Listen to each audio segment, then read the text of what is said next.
नमस्कार, मैं आपका Alok Ranjan.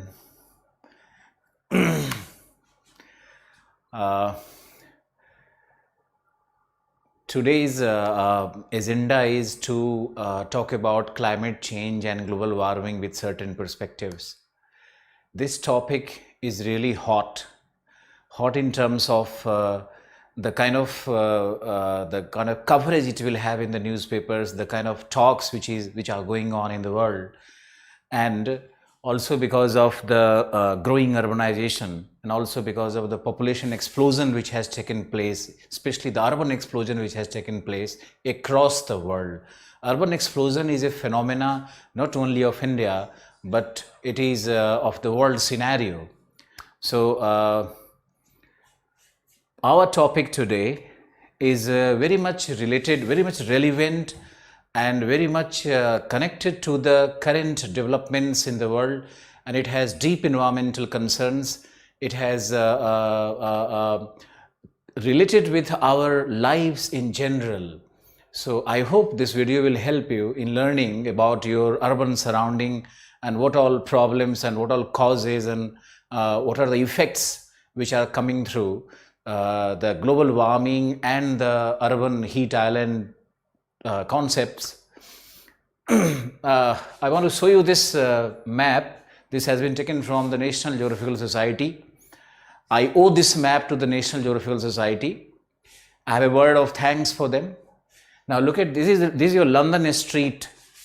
If I stand here, this is the middle of the London street, and these two sides are having the urban, we call it concrete structures.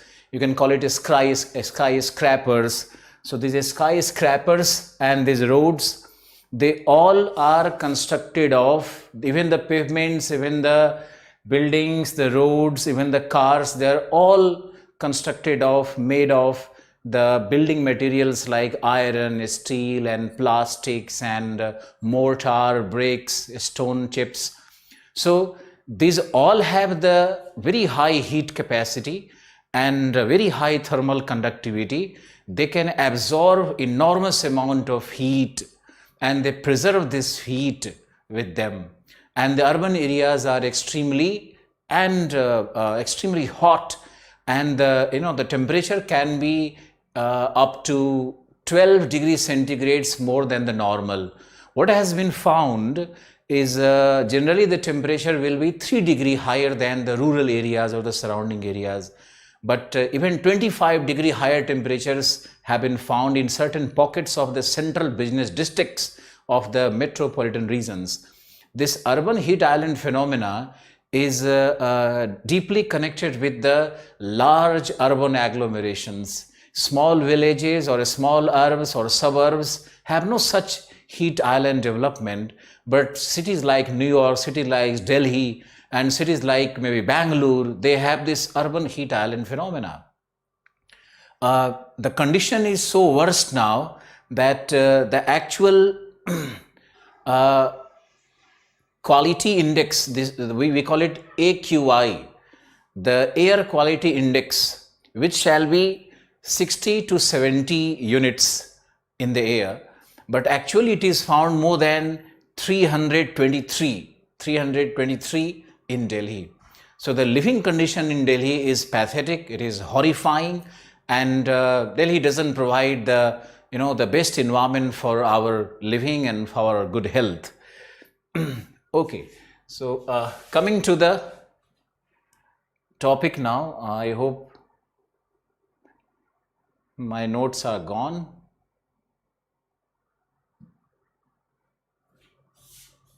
Where are my notes?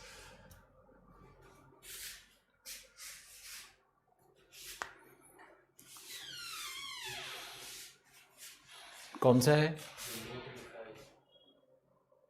और okay, I think I have to learn a lot of technology. Anyways, coming to our topic again. So this is your urban heat island. I have given you the kind of introduction, some kind of introduction, and now coming to the discussion part. So we have origin and causes of UHI, urban heat island. Now about origin, we have three distinct theories. When you go in academics, when you go for competitive examinations, when you try to write civil services, simple understanding of a topic, it doesn't help at all. You have to score better than others, and you have to excel among all the students who are competing with you. So to find that excellence, you need to have a very structured knowledge, you need to have a very concerted effort and very pinpointed, very correctly, scientifically organized subject matter. So I am trying to provide you the same. This is entirely for the purpose of PT or mains or interview or wherever it is demanded. Coming to the theories now. So the first theory on urban heat island is the dust dome hypothesis. Dust dome hypothesis.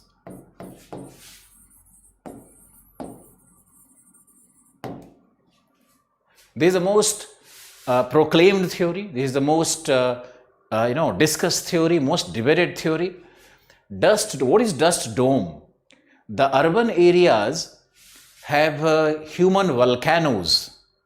Human volcanoes refers to the industrial chimneys, the factory pollutants. So all these factories and industries and all those big thermal power plants, these are all called urban volcanoes, or you can call it human volcanoes. So these volcanoes are erupting all the time, 24 hours, and they are erupting aerosols and the polluted gases and the smoke and the carbon soot and so many pollutants, the urban particulates. So all these are collected at a particular height, especially 1.5 kilometers from the sea level. They all will go and form a congregation. They form an umbrella. So that umbrella which is formed by the aerosols and the other pollutants will be called the urban dome, or we call it the dust dome, which lies at the height of 1 to 1.5 kilometers from the surface or from the sea level taken for that particular urban area. Now this dust dome is mostly found in arched form. It is totally arched, and the center will have the height around even 4 to 5 kilometers. So generally the line of condensation is taken as 2 kilometers in the air, in the troposphere. So above it, this urban dome can be found above the line of condensation. So all these particulates becomes frigid nuclei, or they may become frigid nuclei, and they can form, they have the capability, the capacity, potential to form the urban clouds. And these urban clouds will stop the ultraviolet rays, but they allow the long wave radiation, that is microwave or the radio waves. So all these waves, the long wave waves, can enter the city and they are absorbed by the concrete structures, while the ultraviolet rays are stopped there. Now this also creates greenhouse effect. All the radiating heat, re-radiating heat, or the Earth's terrestrial radiation which is generated by these buildings and apartments and the roads, from where the soil has been removed, vegetation has been removed, all these vegetation and soil have been replaced by the urban structures. So all these urban structures begin to emanate heat, and this heat flows up like convections, and they are stopped by the urban dome, or the smoke, or the aerosol dome, or the dust dome. So the first theory which is considered responsible for the formation of urban heat island is the dust dome hypothesis. Now in dust dome hypothesis, there are two things to be marked. The temperature which will be the highest in the city center at least shall be more than 2 to 3 degree, and the surrounding area, the suburban areas, will have lesser temperature but still higher than the rural areas, and the rural areas will have even further less temperature. That temperature could be even less by 10 to 12 degrees centigrades. So in comparison to the urban center and the rural surrounding, this temperature difference could be to the extent of 12 to 3 degrees centigrades. Now this condition, this gradient, this thermal gradient, this horizontal thermal gradient, which is found from the city center away from or across the rural urban fringe areas, is called the phenomena of heat island. There is accumulation of heat at the center of the city, and as you move away from the city center, you will have reduction in the temperature, and in the surrounding vicinities of the rural areas or the rural urban fringe areas, suddenly the temperature is much less. Now, after the dust dome hypothesis, you have the second hypothesis, and that is related to the pollution. So we can call it the pollution theory, or it is also called the anthropogenic forcings.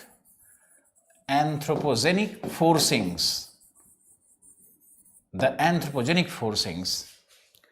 IIT Kharagpur has published a paper recently, few months back, which proclaims that it is the anthropogenic factors or forcings which are responsible for the formation of heat island. It has taken the case study of cities like Bangalore. Bangalore was once a kind of hill station. It was a very cool city, and there was no air conditioning facility or even fan was required. But today the temperature of Bangalore will be so high, ranging from 32 degree to sometime 38 degrees centigrades. Even in that is because of the fact that Bangalore city developed into electronic city, and all those kind of heat which is generated by the vehicles, by the factories, by the we call it waste heat actually, the waste heat which is emerging from these electrical equipments, from the computers. So this waste heat, this theory also can be called the waste heat theory, the waste heat theory.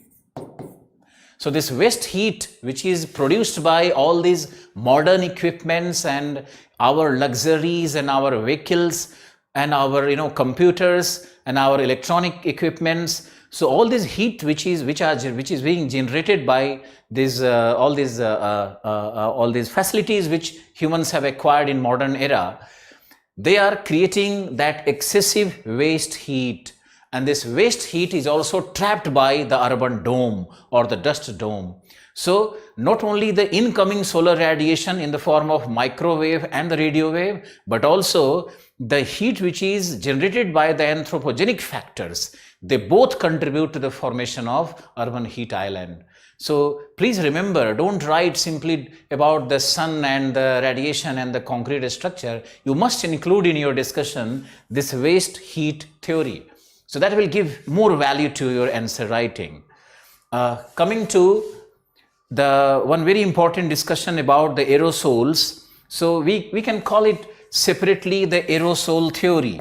However, it cannot be taught in isolation from the pollution theory or anthropogenic forcings or from the dust dome hypothesis. But yet the role of aerosols in the formation of urban heat island must be construed, must be understood in totality, because aerosols are responsible for the formation of the heat island.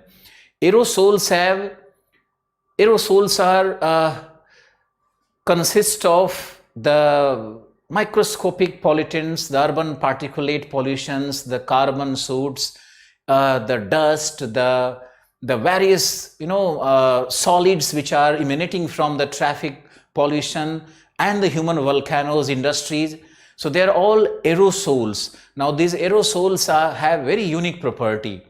They can absorb the heat from the sun. They can absorb the ultraviolet rays, and these aerosols can be cool in the night and can be hot in the daytime. This is a dual property of the aerosols.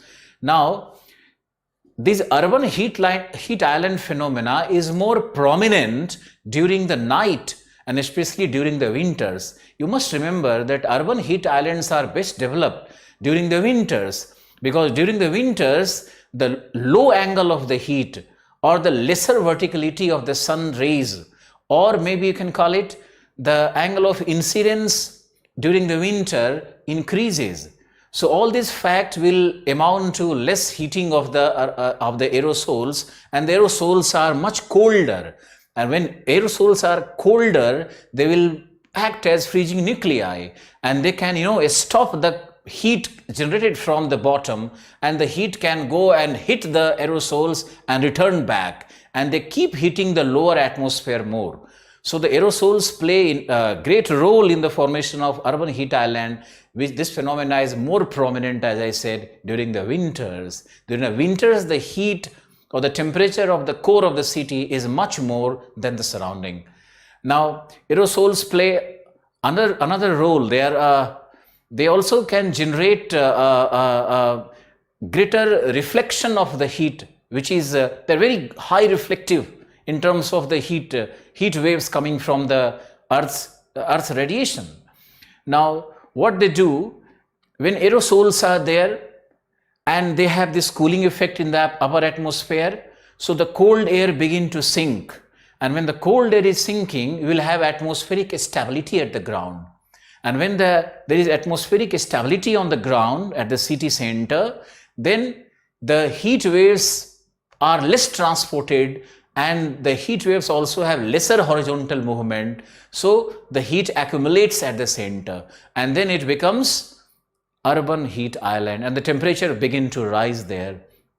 I must explain you here that the same phenomena, urban heat island, which is the most pronounced during the winters, will be more predominant during the night, because in the night the Earth's radiation is very high, but all these cold aerosols will reflect back the heat, and the heat goes back and rewarm the air at the bottom. So the heat is conserved somehow in the lower troposphere, and especially by those concrete structures. So we have three theories related to the formation of urban heat island. Now, if I talk about anthropogenic factors, how these urban heat islands have been actually created, I told you in the beginning itself, we have devegetated the land. The land which was once occupied by the trees, the green patches, the water bodies, the soil, they all have been removed and all have been totally replaced by, totally transformed into urban structure and concrete structures. So this was the theory on origin and causes of urban heat island. We have to go short because I have to explain a lot more things which could be asked in your competitive examinations. Now you can have a look at this. Look at this. The center of the city will have more skyscrapers, and as you move further, you have urban residential areas. There is a commercial area of the city. So as we have this commercial area, this part is the CBD, or the Central Business District, which has the skyscrapers and the offices and the structure of bricks and mortars. Now this is your urban residential area. So this area is the residential area. This is your residential area. And as you move further, you have the urban forestry areas, or you can call it the green patches of the city, or you can call it the green belts. Unfortunately, countries like India have no such green belts or no such parks surrounding the city. These green belts surrounding the city are actually constructed to stop the unwarranted, random, haphazard urban development, horizontal urban development. And these green patches stop the city's horizontal growth, so city begin to grow vertically. And when the city begin to grow vertically, you will have more intense phenomena of urban heat island. Now as we move further, we have the suburban residential areas. Like if we take the example of Delhi as a metropolitan city, the suburbs will be the Ghaziabad and the surrounding small cities like Mohan Nagar, or here if you go that side, maybe the Dwarka and the further Manesar and such establishments, the Sonipat. These are the suburbs surrounding the Delhi.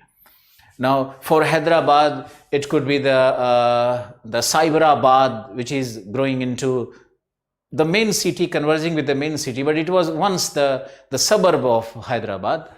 So you have this suburban residential, and then you have the rural areas. This is your suburb. Suburb meaning partially the land use pattern shows the urban growth, and partially it reflects the urban settlements also. So this is the typical rural urban fringe area. Now if you go to the last sector which is being shown on this graph, this is your rural farmlands. So this is your rural fringe. Now just look at this temperature. This line is showing the temperature variations. So here the stipulated temperature is 33 degrees centigrades, which is highest. This is the heat island phenomena over the city. And then you have the rural, the residential areas where the temperatures are falling, and it further falls where you have green patches. Again it begins to rise when you have the suburban development. Again the concrete structures are coming, and again it falls when you have the rural areas. So this is how the graph will be constructed for the urban heat island. You must use such graph. You are not required to draw such a structures or these fanciful buildings and these green areas, but you can simply show the graph and will fetch good marks there. Now coming to my other discussion point, which is being so, this is about the circulation. Now again the same central urban structure, the CBD area, and look how the air is having convection, and this is your dust dome. And the dust dome has more vertical length at the city center, greater altitude at the city center, and the height diminishes as you go away from the city center. So this is the dust dome, typical dust dome, and you have the rising air. Then there is an air transport away from the city, and as the air cools, it sinks, and this is how the breezes are coming towards the heat islands. Just look at this phenomena. Look at the breezes which are, and look at how the circulation has become cellular. And okay, so this, I will change the color into some different. I think it has good visibility, whatever. So this is your air which is coming into the city, and this will be called the rural breeze. This is the rural breeze. The rural breeze is coming into the city. So if you go to the city fringe area, just stand up there in the morning at 4 a.m., you will find that the rural breeze, the rural areas is much colder, and the urban heat island phenomena, if at all it has been created, the rural breeze will be coming towards you, and the cold air gradually comes towards the city. And as it comes, it is heated again and it rises. So this diagram is showing the rural breeze and the convectional system which will develop in an urban heat island. Now we'd like to show you one more discussion point: geographical conditions for the formation of UHI. What are the geographical conditions? This could be your question for the year or maybe in the coming years. What all are the geographical conditions related to the urban heat island phenomena? So in geographical condition, you can discuss the three theories, 1, 2, and 3, which I have discussed in the beginning itself. So discuss those three theories. All these three theories are actually geographical theories. So if they ask on the geographical conditions, please discuss the three theories. Coming to the next point now, we have meteorological effects of UHI. So urban heat island and the effects and the impact. Now effects can be divided into two groups. One, meteorological, as it is stated above also.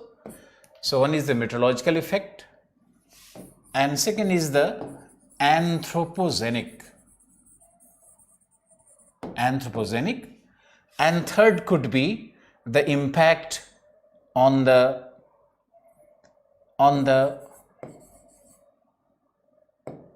ecobio environment of the urban areas.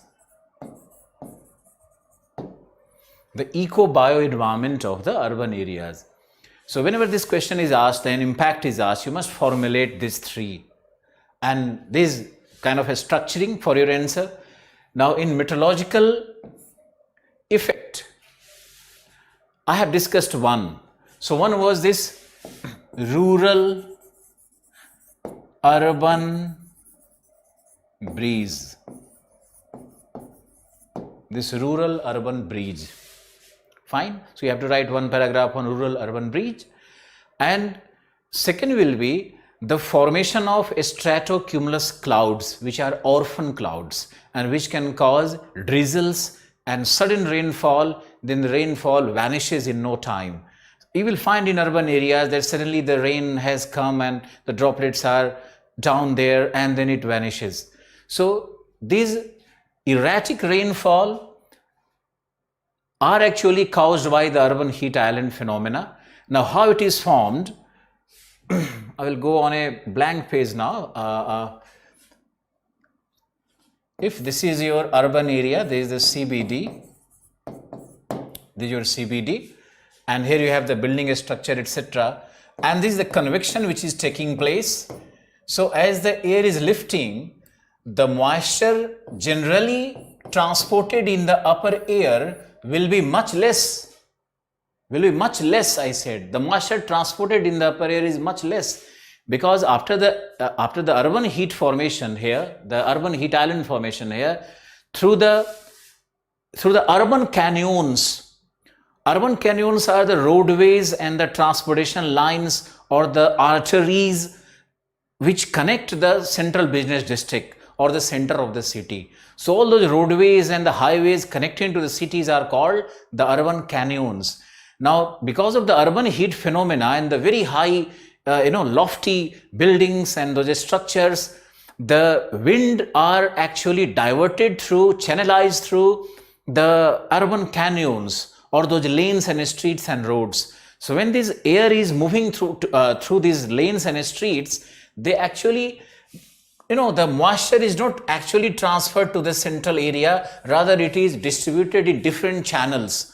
So the heat which is and the air which is in contact with the concrete structures in the upper part of the urban areas or the roof areas, they are being lifted. So they have very less degree of moisture. So they contain very small degree of moisture and they will form stratocumulus clouds, and stratocumulus clouds will rain.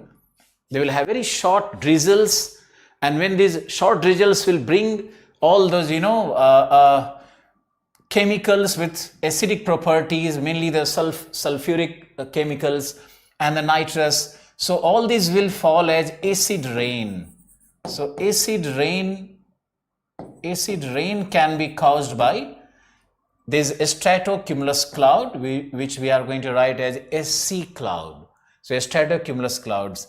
Now in case the line of condensation is at 2 kilometers, line above which condensation takes place, and the air is still lifting and the urban dome or the dust dome is at the height of say 6 kilometers. So here you will have the freezing nuclei. And when this moist air finds freezing nuclei, they can form big hails. Hails are larger frozen droplets, or they are also form of precipitation and of much bigger size, 6 mm, even more. So all these hails will begin to fall. So acid rain and hail, HAIL, and hail, and maybe drizzles. So these three phenomena can occur when you have this urban heat island phenomena. Now this is impact on There's one of the impacts on the urban areas. Now, another very important point I have to make now is the drainage of the air drainage. The total pattern of the drainage changes in the urban areas, and you have lesser horizontal visibility. When urban heat island phenomena occurs, the lesser horizontal visibility will be found, because the horizontal movement through the, as I told you, the urban canyons, the air is moving in all the channels through the roads and the lanes. So the visibility and the transport of the aerosols and dust particles and everything takes place in that particular CBD area. So the horizontal visibility is less. This is another impact. So first I told you acid rain, second is the drizzles, third is the hail, then fourth is about the visibility, which we call it urban fog, or you can call it a smog. A smog is smoke plus urban fog. But this urban fog, you must mark here, this urban fog is not created by the freezing temperature or the surface temperature becoming colder than the upper air temperature. This urban fog is more produced by the density of the pollutants and the aerosols.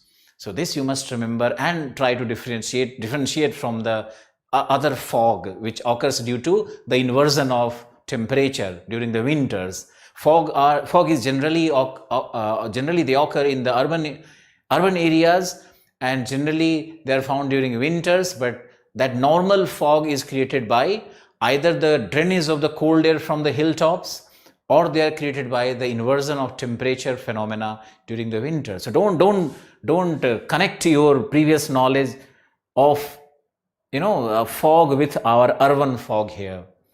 Okay, so these are the meteorological effects, and another meteorological effect is that rural urban breeze which we talked about, and another effect will be the inversion, how it impacts the inversion of temperature condition. Since the aerosols are found in the upper air, you will find a kind of inversion of temperature in such heat island areas. So when you go upward, you will start finding higher temperatures, and this phenomena is caused by two factors. A, the urban skyscrapers will hold the heat in the upper part itself, and second reason will be the presence of the aerosols also. In the lower part, the aerosols, I told you, have dual properties. In the lower part, they can absorb heat and they can become hot, or they can attain higher temperature, and in the upper part they become fusing nuclei, and they can be at the frozen temperature, the freezing temperature.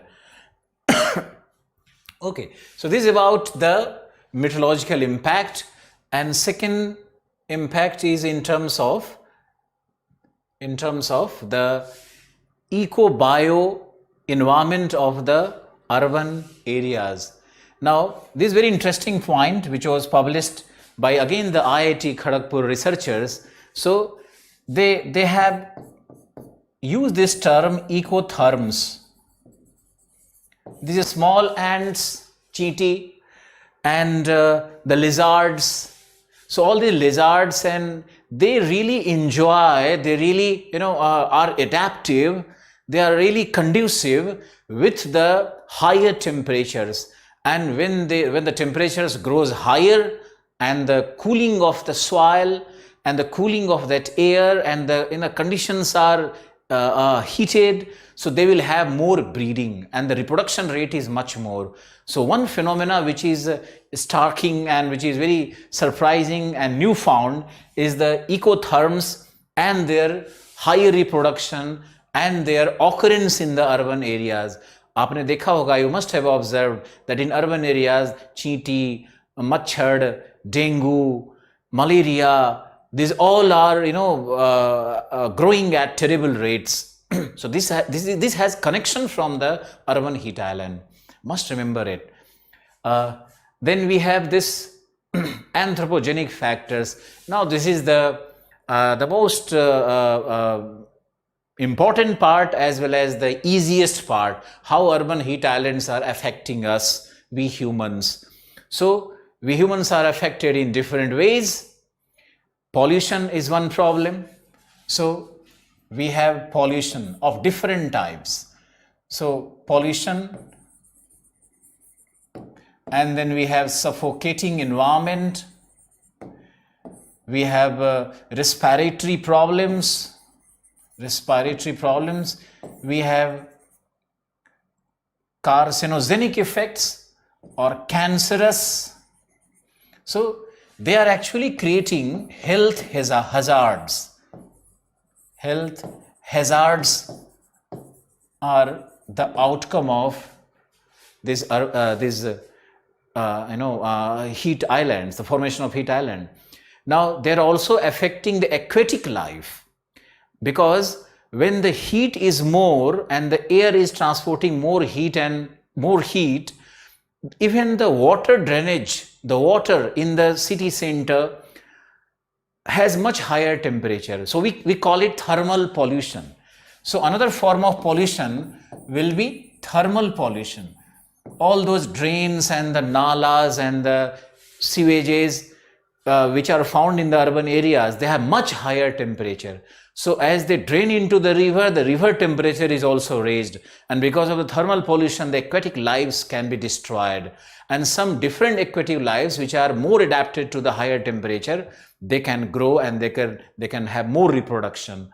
So this effect is also seen. Some of the lakes which were there in the core part of the cities like New York and even London, even German cities, all these lakes have witnessed the destruction of their ecosystem because of the urban heat island phenomena. So the anthropogenic factors, the environmental factors, we have many factors which you will find on the internet, and now I have to discuss the solution for it, which is again very interesting part. The solution, okay, it's not in my chart, but I will take a white page for you. So what are the solution for it? The solution for the urban heat island. So solution will be urban forestry along the pavements, along the roads, even in the the road dividers, you can have forestation. So all these trees will reduce the temperature by 12 degrees centigrade from the normal. You have to believe this. They reduce the temperature. The shadow of the tree will have much lesser temperature than the open areas or the concrete areas. So, and that to the extent of 12 degrees centigrade. So you need to have urban forestry. Then you have to develop green belts. Then green belts, I have explained to you, the green belts are the rings which are developed around the cities. So maybe the CBD and a green belt, and another suburb area, residential area and the green belt, and maybe the outer green belts. So you can have patches of green belts in the city. Maybe like the ring roads, possibly you can compare with the ring roads, the green belts. Then you can have a green pavimentation. Growing grasses on the pavement areas. You cannot grow grasses on the road, but on the pavements you can grow grasses, and you can put some flower pots, etc. So this is called green pavimentation, which is being done in the European countries especially. And then you have microcarbon sinks, like development of the parks. The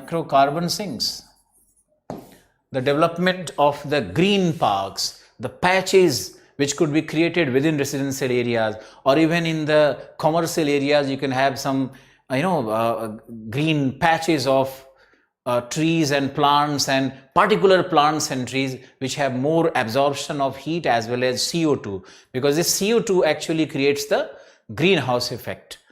So we have such methods, we have more such methods like green roofing. So when you do green roofing, there is green roofing, meaning the rooftop can have some green patches. We can have kitchen gardens at the top, or we can have some grasses growing at the top, so that will absorb the heat and prevent the formation of heat island.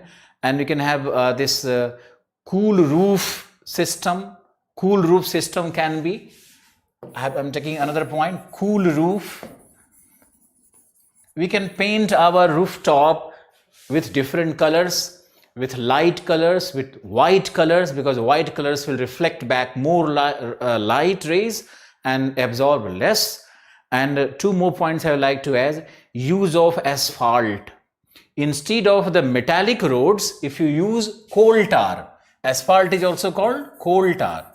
So use of asphalt or coal tar can also help in the reduction of the heat island phenomena. Now, one last suggestion for you: